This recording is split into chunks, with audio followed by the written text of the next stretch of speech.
acompáñenme esta mañana a Primera de Pedro capítulo número 2, versículo 9 y 10, versículo que quizás muchos de ustedes ya lo saben de memoria. Para aquellos que ya lo sabemos, recordémoslo. Aquellos que no lo sabemos, lo vamos a aprender hoy. Y aquellos que lo supimos y se nos olvidó, pues hoy lo vamos a recordar, qué es lo que la Biblia dice. El apóstol Pedro habla en los versículos que anteceden esta declaración, está hablando de que el Señor, como una piedra de edificación espiritual, fue desechada por el pueblo de Israel, y por ese acto de que ellos lo desecharon, no creyeron en él como el Mesías.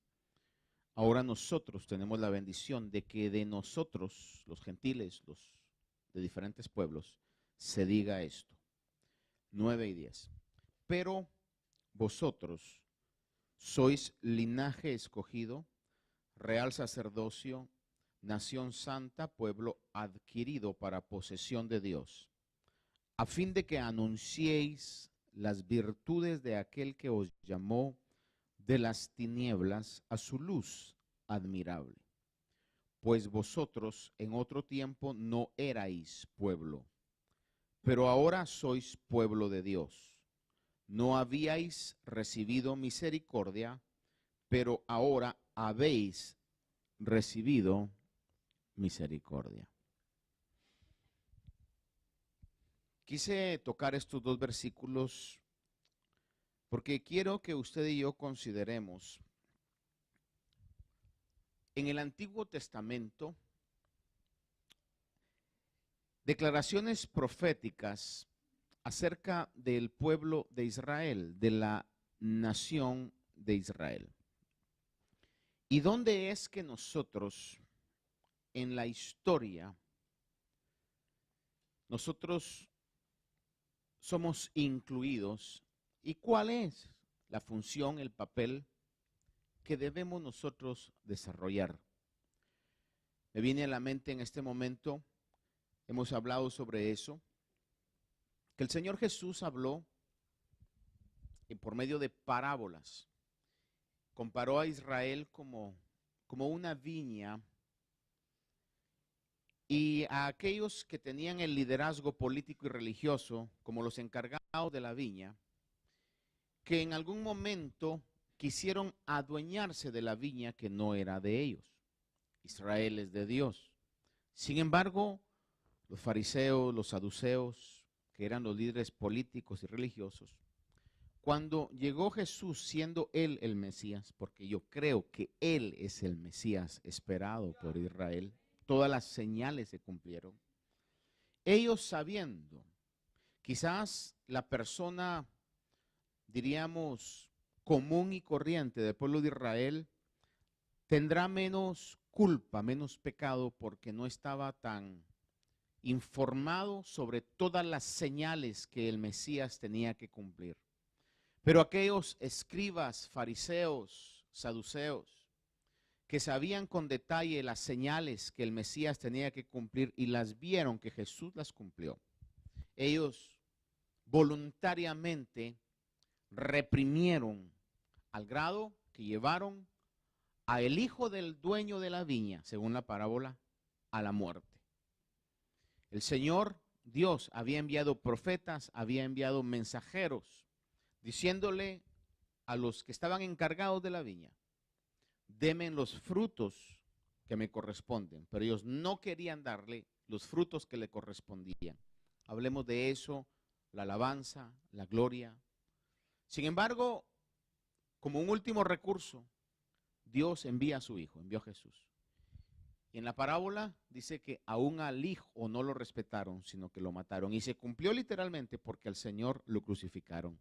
Usted sabe que no teniendo ni siquiera los gobernantes, Pilato, que no ha de haber sido un hombre temeroso de Dios, no encontraba culpa en él, se lava las manos, pero dice que contrataron testigos falsos, que dijeran cosas falsas, incitaron a la muchedumbre para que pidiera que lo crucificaran, y en ese momento los líderes comenzaron a decir una declaración que en la Biblia está escrita, que dice que su sangre caiga sobre nosotros y sobre nuestros hijos.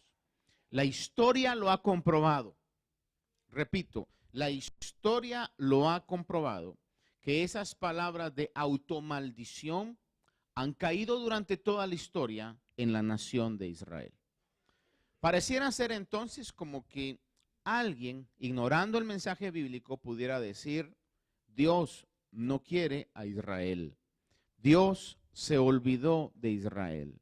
Le voy a decir algo: si algo es una virtud de Dios, es que Dios es fiel, es que Dios lo que cumple siempre lo promete.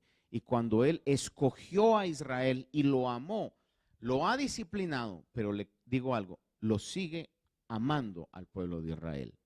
Tal es el caso que Israel no debería de existir. Israel no debería de existir como nación. Pueblos que eran más fuertes que Israel, que vivieron, eran contemporáneos históricamente, cronológicamente, que el pueblo de Israel, que no sufrieron tanto como el pueblo de Israel ha sufrido, ya no existen. Su lengua ha quedado olvidada, su moneda ha quedado olvidada. Sin embargo, el pueblo de Israel estuvo como una nación esclava en Egipto por 400 años. Estuvo exilada en Babilonia. Asiria siempre estaba en una constante pelea con ellos. Y sin embargo, el día de hoy, hermano, a pesar de toda la opresión y todo el ataque de Roma cuando estuvo sobre ellos como imperio, a pesar de lo más cercano que es el holocausto que Hitler propició, donde murieron alrededor de 6 millones de judíos y fueron esparcidos en todo el mundo. A pesar de todo eso, el pueblo conserva su lengua, conserva su moneda, establece un gobierno, está retomando su territorio y es uno de los países con un nivel social, económico en la esfera terrenal más estable de todo el mundo, a pesar de que está en una constante guerra. Ahora, el punto es que ellos creen que es por ellos creen que es por su inteligencia, ellos creen que es por su ejército. Sin embargo, detrás de todo eso está la promesa de Dios que hizo a la nación de Israel. Y hoy han vuelto de todo el mundo, siguen volviendo de todo el mundo, hermano, a poder poblar la nación de Israel, porque Dios prometió, y lo que Dios promete, Dios lo cumple. Ahora, lo desecharon, dijeron esas palabras que le ha traído realmente consecuencias negativas, pero hoy quisiera llevarlo, y voy a leerle algunos trozos bastante extensos de la palabra sobre esto. No voy a extenderme más de lo necesario, le prometo, para que usted me ponga su atención, pero que vea y podamos nosotros hoy ver en la palabra del Señor. ¿Y nosotros qué? ¿O qué es el plan de Israel o de Dios para con Israel? El amor de Dios para con Israel. ¿Pero nosotros qué? Pero nosotros, dice en el pasaje que leímos, y comienza con esa palabra, pero vosotros sois linaje escogido. Es decir, que en medio de toda esa situación hay un papel específico, real y verdadero, que todos los gentiles que han sido alcanzados por la misericordia de Dios y creemos, tenemos un papel real y verdadero que hay que cumplir en esta historia. ¿Cuántos dicen amén a eso? Entonces, bíblicamente y proféticamente, está establecido que Israel se volverá al Señor Jesucristo. Hoy no lo aceptan, hoy no lo creen. Es más, hoy se ríen de él. Cuando usted testifica con una persona que es judía de religión y le dice que usted cree en Jesús, en cierto sentido lo van a ver como una persona ignorante. ¿Cómo es posible que crea eso? Ellos lo miran como un maestro paisano de ellos que vivió mucho tiempo atrás. En Isaías 54, del 4 al 8, yo leo Isaías 54, 4 al 8.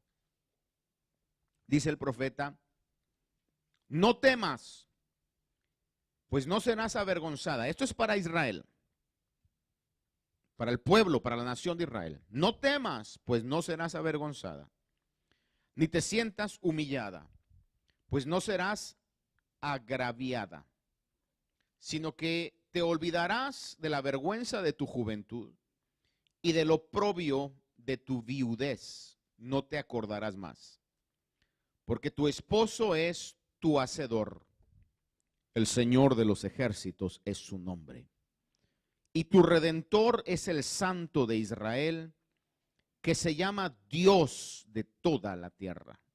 Me gusta cuando el Señor habla de sí mismo, hermano, con esa seguridad, con ese aplomo, hermano. Dice, porque como a mujer abandonada y afligida de espíritu, te he llamado el Señor, o te ha llamado el Señor.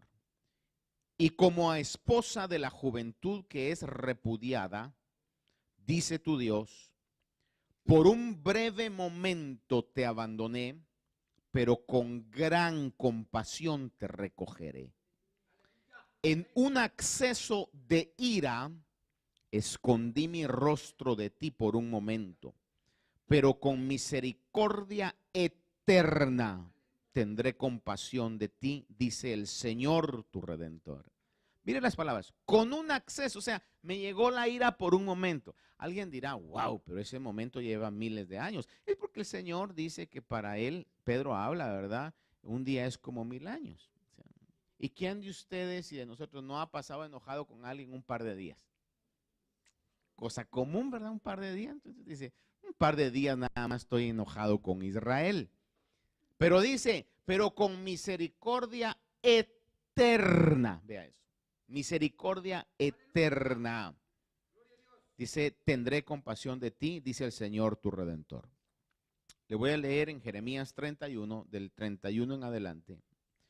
Del 31 al 34 le leo. Dice, he aquí vienen días, declara el Señor, en que haré con la casa de Israel y con la casa de Judá un nuevo pacto. No como el pacto que hice con sus padres el día que los tomé de la mano para sacarlos de la tierra de Egipto. Mi pacto que ellos rompieron. Porque si alguien rompe pactos es el hombre. Nunca Dios rompe sus pactos.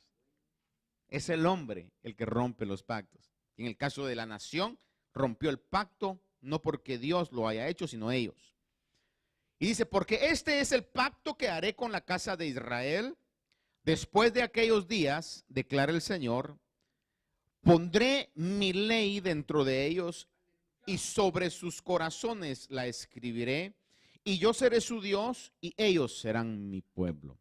El día viernes hablábamos un poco acerca de cuando Dios escribe su ley en nuestro corazón, es como que cambia el programa. Y las cosas que antes nos dominaban ya no nos dominan. Posiblemente por el germen de pecado que todavía habita en nuestro ser terrenal, en nuestro cuerpo, nosotros desobedezcamos. Pero el Espíritu Santo comienza a generar en nosotros inquietud, molestia, incomodidad, que nos hace volver al camino de obediencia, que es el camino que Dios ha trazado para todos nosotros, que nos llevará a lo que Dios quiere que tengamos. Aquel que tiene el Espíritu de Dios va a cambiar no porque alguien lo esté motivando, regañando o exigiendo. Aquel que tiene el Espíritu de Dios va a cambiar porque el Espíritu mismo hace los cambios internos en cada uno de nosotros. Y algo maravilloso es, hermano, es la importancia de escuchar la palabra. Es de cuando uno escucha la palabra, es alimentado nuestro ser espiritual. Y le voy a decir, hablando sobre la importancia de la predicación, a veces usted no sabe, cuando da el mensaje de Cristo, cuando habla del Evangelio, la bomba de tiempo que está dejando en el corazón de alguna persona necesitada. Y eso comienza a generar en ellos una inquietud que los incomoda cuando están en su diario vivir de tinieblas y comienzan a sentir la necesidad de buscar a Dios. Por eso el apóstol habla en Romanos y dice, ¿y cómo oirán si no hay quien les predique? Podemos predicar de muchas maneras. A veces no necesitamos un largo mensaje. Quizás un saludo cristiano puede ser una buena predicación. Una actitud cristiana puede ser una buena predicación. Su testimonio puede ser una buena predicación. Cuando le pregunten, mire, ¿y usted por qué no toma? ¿Usted por qué no fuma? ¿Usted por qué no se droga? ¿Usted por qué no hace las cosas que todo el mundo hace? Y usted puede decir, bueno, porque gracias a la misericordia de Dios. Y le dice usted el cambio que Dios ha hecho. Le garantizo que la gente siempre va a querer dejar esas cosas que tienen al mundo atado. Pero eso lo hace Dios a través de su Espíritu. Una transformación constante. ¿Por qué? Porque ha escrito el pacto y está escribiendo el pacto en nuestros corazones.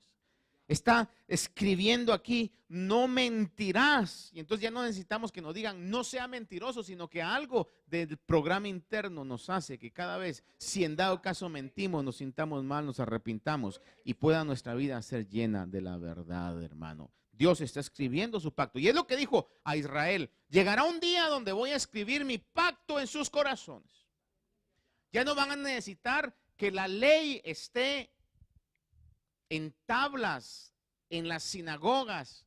Y usted que quizás en algún momento ha entrado a casa de personas judías, se dará cuenta que aún las escriben o tienen recordatorio de la ley en las paredes, porque la misma ley les decía que hicieran eso, para que recordaran.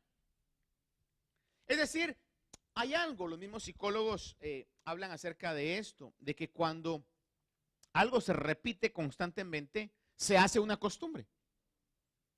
Por eso, mire, ¿cuántos de nosotros cuando éramos niños aprendimos buenas costumbres con la primera vez que nuestros papás nos lo dijeron?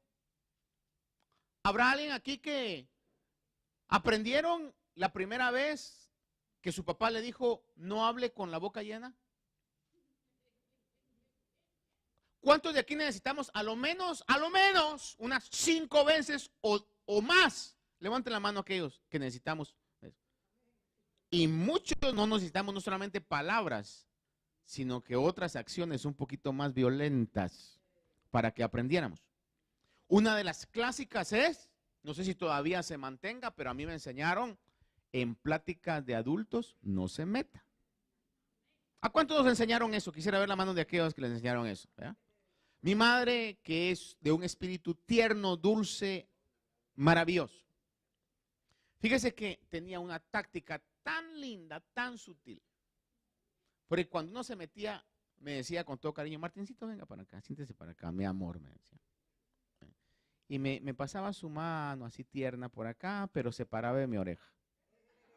Cuando se paraba de mi oreja, me pegaba un pellizco aquí, hermano, que era un pellizco amoroso y santo, que a uno le salían las lágrimas en silencio, hermano. ¿Se recuerda lo que le dije? Sí, mami, me contesta uno. Y no porque fuera más, sino porque ya me lo había dicho, me lo había recordado. Por eso el Señor decía, y repetirás esta ley, y dirás esta ley. Hermano, porque era necesario que pudieras ser parte del programa de Israel. Sin embargo, dice, va a venir un día, the day is coming, donde ya no van a tener la ley externa, sino que la voy a escribir en sus corazones. Cuando el Señor escribe algo en nuestros corazones, es como aquella actitud con la que usted nació. Hay gente que es muy callada y no le cuesta ser callada. Bendito de Dios, se meten en menos problemas que los que hablamos mucho. Hay gente que habla mucho y no le cuesta hablar mucho. Que alguna vez uno se pregunta, bueno, ¿y persona, este cuate, no se cansará de hablar? Es que, hermano, mire, son pero tremendos, hermano. El otro día estábamos en una actividad de unos hermanos acá, una celebración, y había un chico, hermano, que me impresionó. Yo estaba deleitado solo de ver cuántas palabras salían de su boca por minuto, hermano. Y era increíble porque mientras más hablaba decía yo hago esto, lo otro, de todos de aquellos que, hermano, mire, hacen de todo, como alguien dijo ahí, ¿verdad? Cantan, bailan, mascan chicle al mismo tiempo y de todo, hermano. Es impresionante, ¿verdad? Y uno dice, wow, pero ¿cómo puede hablar tanto? No les cuesta. ¿Por qué? Porque así son. Así son. Hay gente que le cuesta muchísimo hacer amigos. Y hay otra gente que hace amigos con mundo y medio, hermano.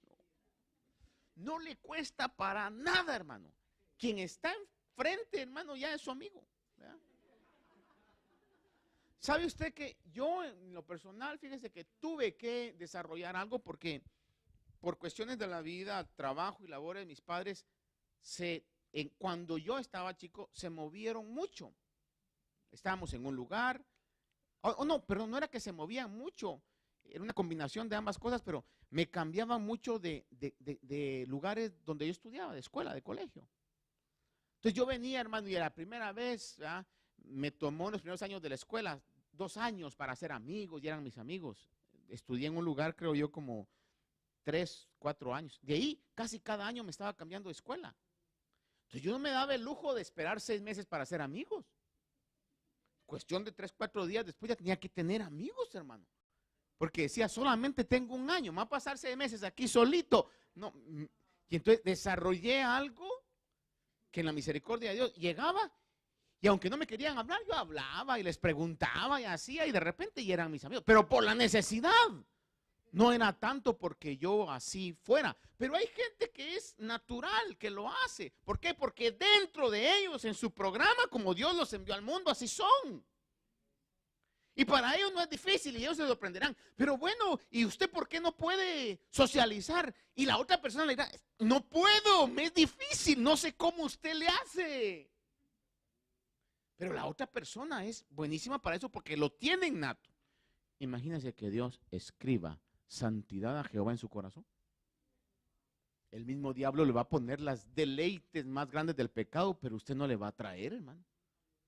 Es como aquel que no le gusta cierta comida. Hay gente aquí, un hermano que me dice, no me gusta el pescado. Le pueden poner el mejor pescado, hermano. No le gusta, no lo hacen comer pescado. Porque no le gusta.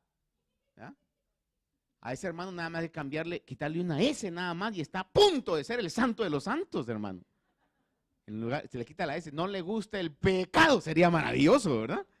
En lugar del pescado. Pues eso es lo que Dios en un momento va a hacer con el pueblo de Israel. Dice, voy a escribir mi ley en sus corazones. Lo recalca, es lo que se conoce como el nuevo pacto. En Jeremías 32, versículo 37 al 42, dice, he aquí, los reuniré de todas las tierras a las cuales los he echado en mi ira, en mi furor y con gran enojo. Estoy leyendo capítulo 32, verso 37. Y los haré volver a este lugar y los haré morar seguros. Ellos serán mi pueblo y yo seré su Dios.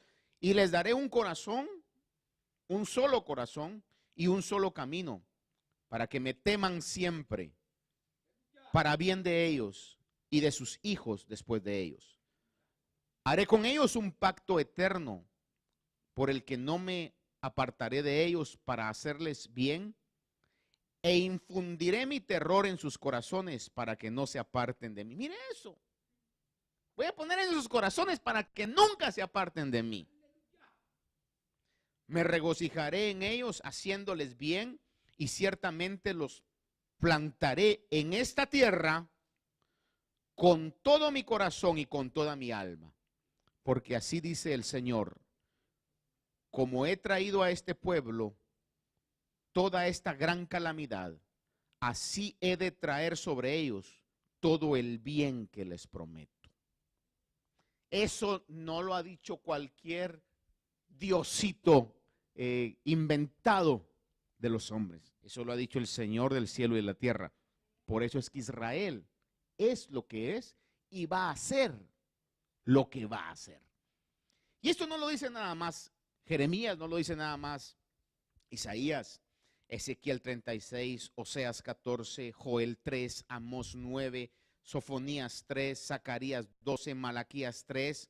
Y luego Pablo, el apóstol Pablo, en el libro de Romanos capítulo 11, versículo 25, en el Nuevo Testamento el apóstol Pablo,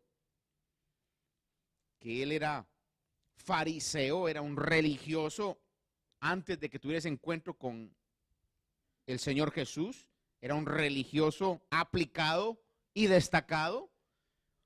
Romanos 11, el apóstol Pablo en el versículo 25 al 27 dice: porque no quiero, hermanos, que ignoréis este misterio, para que no seáis sabios en vuestra propia opinión, que a Israel le ha acontecido un endurecimiento parcial. Note eso, endurecimiento parcial. Están en una anestesia que en un momento determinado el efecto cambia. Exactamente como cuando usted le ponen anestesia, hermano. Lo más común que quizás todos hemos pasado, anestesia en la boca. Le van a hacer algún trabajo en la boca, le ponen anestesia y usted no siente.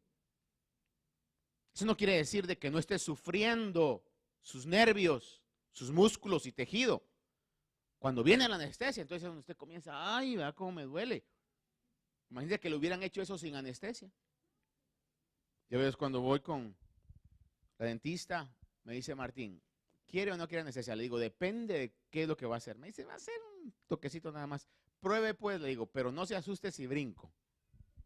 Es un toquecito nada más y en vez de estar 2 horas usted ahí hablando raro así, y más si no ha comido y usted dice, no, pues me va a morder todo el cachete, porque así le pasa a uno, ¿verdad? Cuando le ponen anestesia y después usted va a comer, no siente, ¿verdad?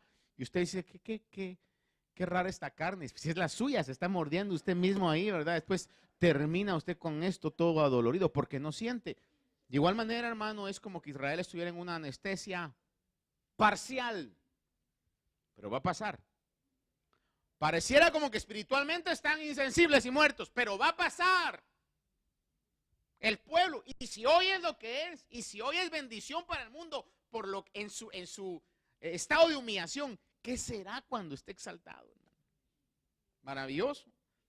Ahora, dice que tiene un endurecimiento parcial hasta que haya entrado la plenitud de los gentiles. Es ahí donde entramos nosotros. There is a plan.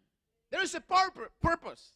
Hay un propósito, hay un plan, hay un propósito para la gentilidad, para todos nosotros. Dice que hasta que entre el último de los gentiles, Israel despierta y así todo Israel será salvo.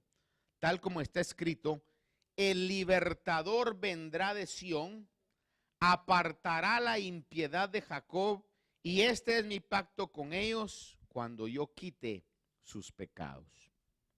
Ahora, el propósito de Dios para Israel, originalmente, desde que Él los escogió, era que Israel fuera un pueblo de sacerdotes para el mundo. Pero por su incredulidad, lo que le decía yo, se quisieron adueñar de la viña. Esta posición de ser ellos la unión entre la humanidad y Dios, un pueblo de sacerdotes, vino temporalmente a la iglesia de Cristo.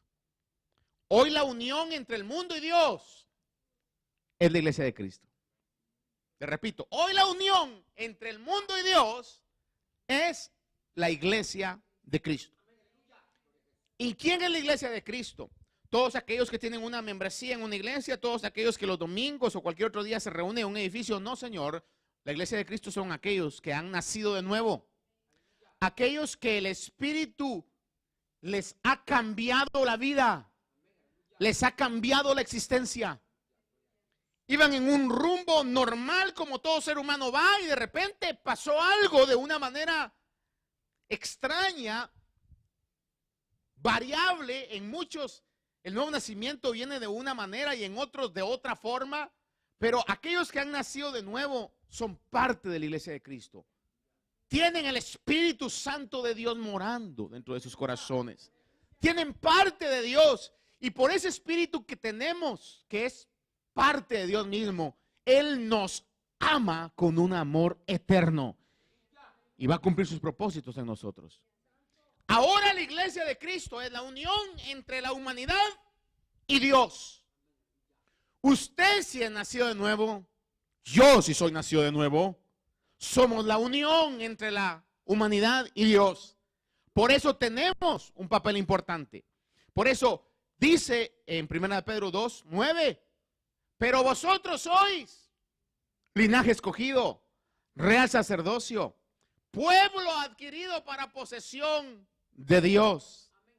Dice lo que somos. Dice, para que anunciéis las virtudes de aquel que os llamó de las tinieblas. No nos ofendamos, pero vivíamos en tinieblas. Estábamos en tinieblas e íbamos rumbo a las tinieblas. Pero Él nos llamó de las tinieblas a su admirable luz. Y hoy somos luz para las naciones.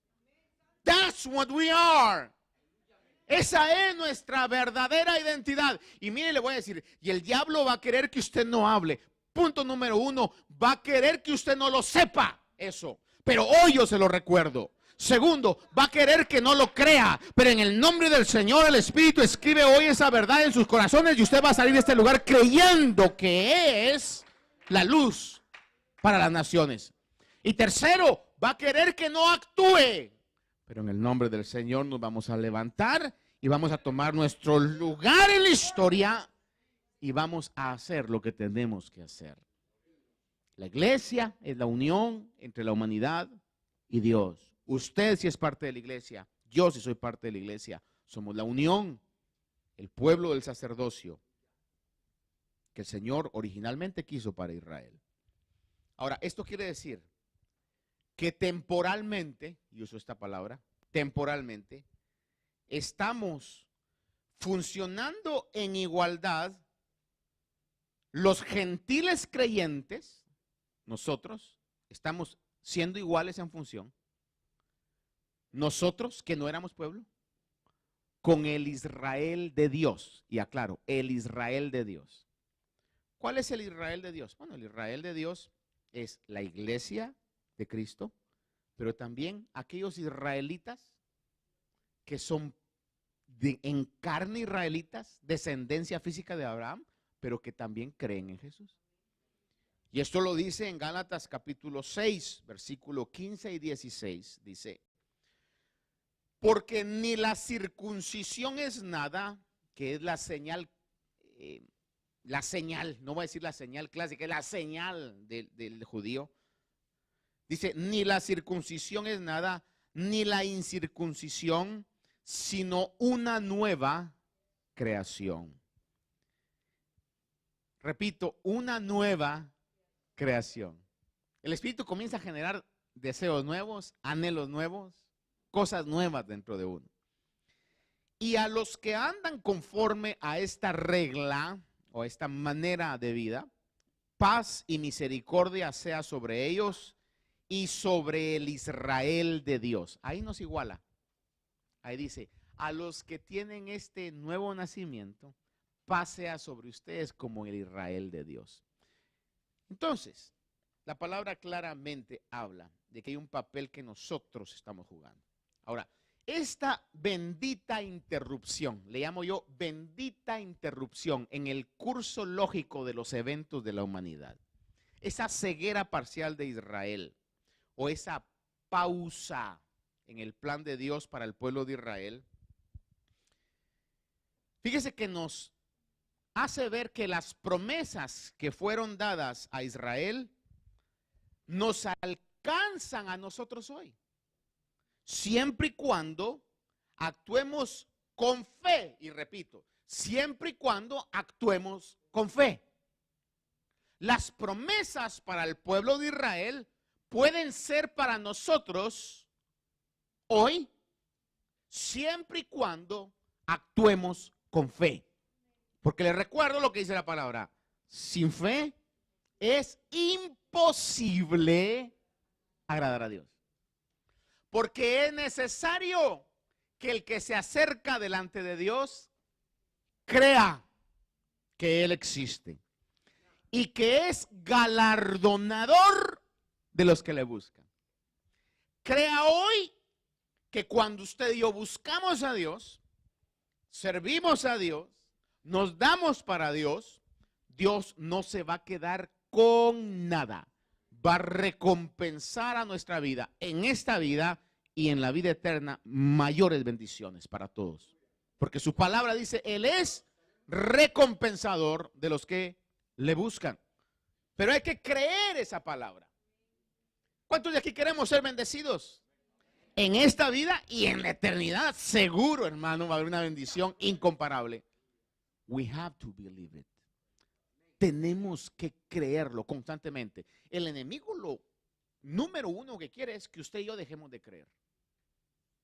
Eso es lo que el enemigo quiere. Porque al creer estamos recibiendo todas las promesas que la Escritura da al pueblo de Israel y a nosotros como el Israel de Dios. Romanos 15:4 dice, porque todo lo que fue escrito en tiempos pasados, dice, para nuestra enseñanza se escribió. ¿Ve eso? Todo lo que fue escrito en tiempos pasados, dice el apóstol Pablo, por la revelación que él recibe de Dios, dice, hey, eso no era para Israel solamente. Era para ellos en ese preciso momento. Pero en la aplicación es para nosotros.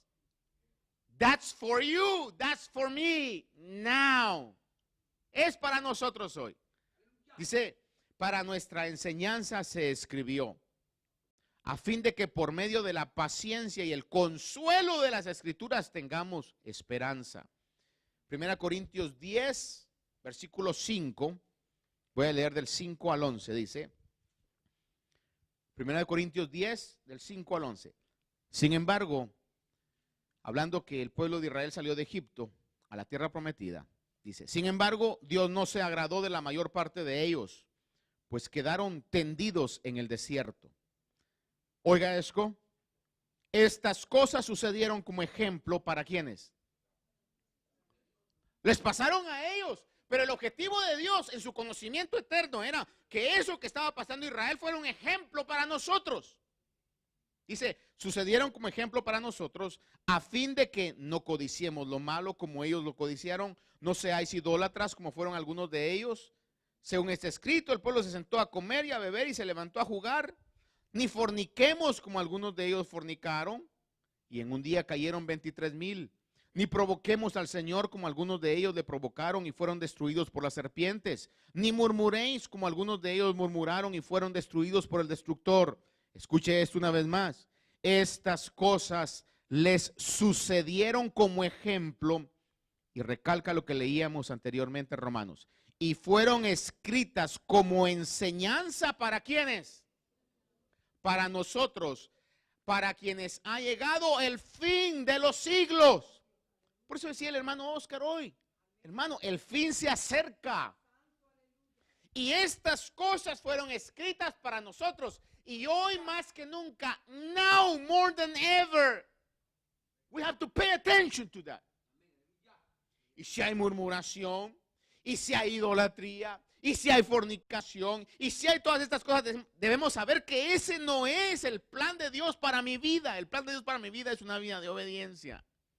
Por eso lo que le tengo que decir al Señor constantemente es, Señor, creo que ese nuevo pacto es real y que tú puedes escribir en mi vida tus leyes. Tú puedes escribir en mi corazón tu programa. Tú puedes cambiarme. Le digo algo que todos sabemos, pero vale la pena recordarlo. Nadie puede cambiar al ser humano, ni la sociedad, ni la educación, ni ninguna otra situación puede cambiar al ser humano. Solamente el Espíritu Santo de Dios puede cambiar al ser humano. Solo Dios nos ha cambiado, solo Él nos va a transformar y la buena obra que Él ha comenzado la va a terminar.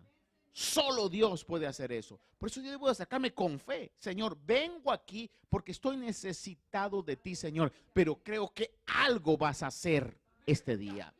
Voy a leer la palabra, Señor, porque sé que al leer la palabra algo vas a hacer en mi corazón. Y crea, hermano, que Dios nos está transformando constantemente. Tenemos que creer. Dice que todo esto se escribió como enseñanza para nosotros. Para ir concluyéndole en esto. Deuteronomio capítulo 29, versículo 29, habla y dice, obviamente esto fue escrito para Israel, pero como ya sabemos, lo que fue escrito para Israel, fue escrito para nuestra enseñanza. ¿Estamos de acuerdo con eso? 29:29 de Deuteronomio dice, las cosas secretas pertenecen al Señor nuestro Dios, Mas las cosas reveladas nos pertenecen a nosotros y a nuestros hijos para siempre, a fin de que guardemos todas las palabras de la ley. Le pregunto, en el tiempo, no voy a irme tan lejos para atrás, pero le voy a preguntar, en el tiempo, por ejemplo, de Isaías, de Jeremías, ¿usted cree que ellos en algún momento pensaron de que Dios iba a extender su misericordia a todo el mundo? Yo lo dudo. Ellos sabían que Israel era la nación de Dios, el pueblo escogido de Dios. Voy a irme al tiempo de Jesús. El Señor le dijo a los discípulos, vayan y prediquen al pueblo de Israel, a las ovejas perdidas de la casa de Israel. No vayan con los samaritanos, no vayan con los gentiles. ¿Usted cree que los discípulos creyeron que en el plan de Dios era que el evangelio iba a alcanzar a todos los pueblos de la tierra? No. Si el apóstol Pedro, cuando está orando, y eso que estaba espiritual, recalco, y eso que estaba en ayuno y oración, recibe un éxtasis, una visión, mira un manto donde bajan toda clase de animales, y el Señor le dice, Pedro, mata y come, y comienza a discutir con Dios. Bueno, ¿qué te pasa, Señor? Obviamente no con estas palabras, ¿verdad? What happened to you? I'm a Jewish. Yo soy un judío, ¿cómo? Yo no he comido nada inmundo. Y le dice el Señor, no llames inmundo lo que yo he santificado. Y le estaba dando a entender que iba a ir a la casa de un gentil llamado Cornelio. And I love that scripture. Me encanta la escritura porque llega Pedro, a mi parecer, no de muy buena gana. Comienza a dar un mensaje, hermano, diciendo, ustedes saben cómo para los judíos esto no es algo placentero y estar acá, pero yo vine nada más porque Dios me envió. Está hablando y en medio de hablar el Espíritu Santo se derrama, como diciendo, ya cállate, ya estás aquí, tú no eres el importante, simplemente tenías que venir. Lo que ahorita es importante es la pausa.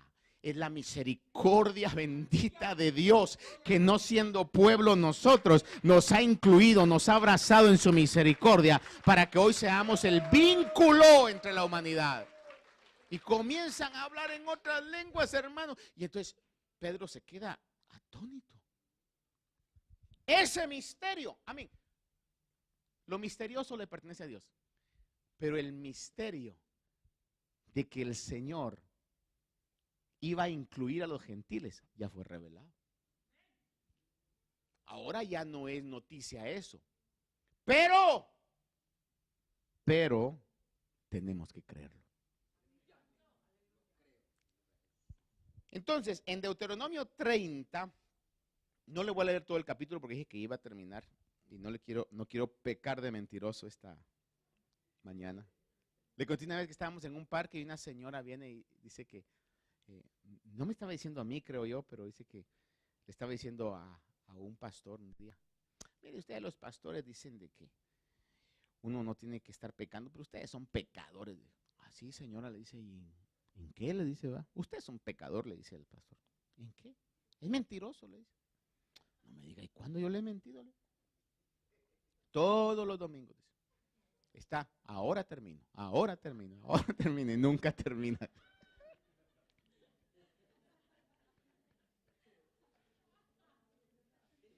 En Deuteronomio 30, el Señor le plantea al pueblo de Israel, una vez más, le plantea al pueblo de Israel, al Israel físico. Le dice, delante de ti pongo dos caminos. El camino de la bendición y el camino de la maldición. Escoge tú cuál vas a seguir. Te recuerdo, nosotros hoy podemos alcanzar el camino de la bendición, que era para Israel, porque el Señor hoy nos ha incluido. Dice, en medio de todo este tramo, dice, Deuteronomio 30, le voy a leer unas frases nada más, del 9 en adelante. Dice, entonces el Señor tu Dios te hará prosperar abundantemente en toda la obra de tu mano, en el fruto de tu vientre, en el fruto de tu ganado, en el producto de tu tierra. Pues el Señor, de nuevo, se deleitará en ti para bien, tal como se deleitó en tus padres, si obedeces a la voz del Señor tu Dios, guardando sus mandamientos, sus estatutos, que están escritos en este libro de la ley. Y si te vuelves al Señor tu Dios con todo tu corazón y con toda tu alma, este mandamiento que yo te ordeno hoy no es muy difícil para ti, ni fuera de tu alcance. No está en el cielo para que digas, ¿quién subirá por nosotros al cielo para traérnoslo y hacérnoslo oír a fin de que lo guardemos? Ni está más allá del mar para que digas, ¿quién cruzará el mar por nosotros para traérnoslo y para hacérnoslo oír a fin de que lo guardemos? Dice, pues la palabra está muy cerca de ti, en tu boca y en tu corazón, para que la guardes. Está hablando acerca de la ley que le dio, la ley escrita. Ahora, lo impresionante de todo esto es que exactamente las mismas palabras el apóstol Pablo las utiliza en Romanos capítulo 10, versículo del 5 al 10. Utiliza las mismas palabras porque el cumplimiento de esa promesa en esa pausa de la historia es para nosotros. Romanos capítulo 10, versículo del 5 al 10 dice, porque Moisés escribe que el hombre que practica la justicia que es de la ley vivirá por ella. Pero la justicia que es de la fe, por eso le digo, lo importante es creer. Lo importante es tener fe. ¿Cuánto nos recordamos de el canto? No habrá que hacer mucho esfuerzo para recordar, porque lo hemos cantado de vez en cuando. Dice, todo es posible si puedes creer. ¿Y qué dice la siguiente frase? Fe mueve la mano de Dios, fe en su palabra viva. Todo es posible si puedes creer. Ahora, esa no es una fe en que usted va a creer en usted mismo, usted va a creer en las vibraciones buenas. No, esa es doctrina errónea. Usted va a creer, como dice el canto, en la palabra de Dios, en lo que la palabra de Dios dice. Y el apóstol Pablo en Romanos capítulo 10 habla y dice, pero la justicia que es de la fe dice, no digas en tu corazón quién subirá al cielo, esto es para hacer bajar a Cristo, o quién descenderá al abismo, es para hacer subir a Cristo entre los muertos. Fíjese que el apóstol recibe la revelación de Deuteronomio 30. Recibe la revelación y dice, eso que estaba escrito para Israel en relación a la ley, ahora está escrito en nosotros en relación a la persona de Cristo. Entonces dice, no está lejos, al contrario, el Señor ya descendió, el Señor caminó con nosotros, el Señor era la palabra viva, el Señor era el cumplimiento de la ley, el Señor era el maná del cielo. Y dice ahí, mas ¿qué dice? Cerca de ti está la palabra en tu boca y en tu corazón, es decir, la palabra de fe que predicamos. Que si confiesas con tu boca a Jesús por Señor y crees en tu corazón que Dios le resucitó entre los muertos, serás salvo, porque con el corazón se cree para justicia y con la boca se confiesa para salvación. ¿Por qué es que podemos decir lo que comenzamos leyendo? Pero ahora vosotros sois linaje escogido, real sacerdocio, pueblo adquirido para posesión de Dios, porque en un momento nosotros confesamos con nuestros labios, porque creímos en nuestro corazón que Jesús era el Señor, y eso fue como tomar el camino de la bendición. Tomamos el camino de la bendición y por haber creído en Jesús, las bendiciones vendrán, han venido y seguirán viniendo sobre nuestra vida, porque nosotros hoy somos el Israel de Dios, que por la misericordia eterna de Dios que envió a su Hijo, tomamos la decisión correcta al aceptar al Señor en nuestro corazón. A Dios sea toda la gloria por lo que Él ha hecho y por lo que va a hacer con aquellos que no éramos pueblo. Denle un aplauso al Señor esta mañana. Y yo le invito a que se ponga de pie conmigo, que levante sus manos y le agradezca a Dios por lo que Él está haciendo desde su salvación, su liberación, su restauración, la sabiduría que el Señor derrama y ha derramado. Mire, y si va aún más, comience a darle gracias a Dios por la victoria en ese problema que está enfrentando. Dele gracias a Dios por la situación difícil que está delante de usted. Dele gracias a Dios porque su fuerza no le va a faltar. Dele gracias a Dios porque su gracia no le va a faltar. Dele gracias a Dios por la bendición en todas las áreas de su vida.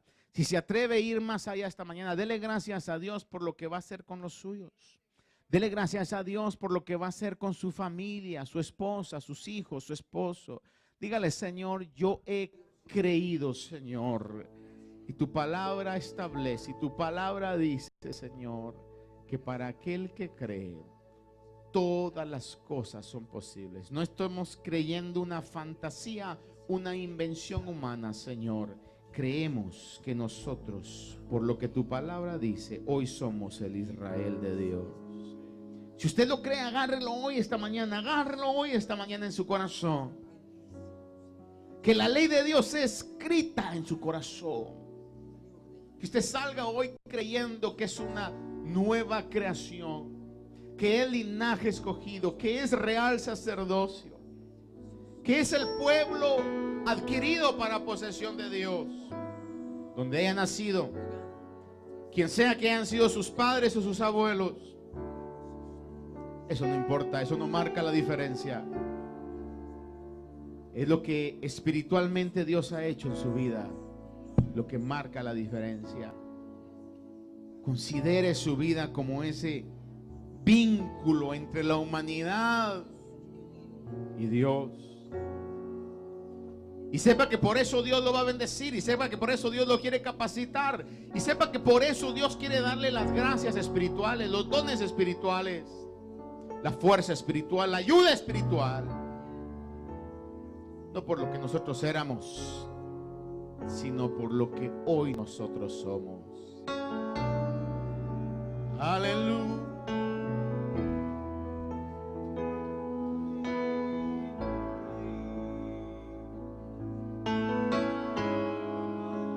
Aleluya.